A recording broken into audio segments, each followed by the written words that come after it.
Kabisote, kabisote, kabisote. Isang isda recipe naman ang titirahin natin para sa araw na to. Mahi-mahi na isda ang gagamitin natin para sa recipe na to. Ginger soy mahi-mahi kung tawagin to mga kabisote.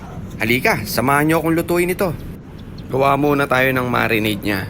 2 kutsarang toyo, 1 kutsarang suka, 1 kutsarang brown sugar, paminta, sesame oil, konting asin, at 1 kutsarang liquid seasoning. Mekos-mekos mo lang, and then ibabad mo lang dyan yung mahi-mahi for 15 minutes.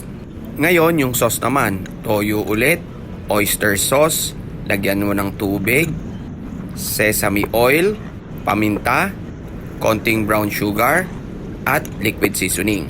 Mekos-mekos mo lang. I-dredge mo lang sa cornstarch yung mahi-mahi bago mo siya iprito mga kabisote. Mga 2 to 3 minutes lang siya per side. Ayan, hanggang sa maging golden brown na yung itsura niya, okay na yan kabisote. Ito naman yung para sa sauce. Same pan, ilagay mo lang yung luya, bawang, at onion leeks, yung white part. Mekos-mekos mo lang hanggang sa lumabas na yung aroma at amoy na siya kabisote. Final touch, ilagay mo na yung sauce na ginawa natin kanina. Ayos na yan mga kabisote. Oh, ano pang hinihintay mo kabisote? Tara, kakain na!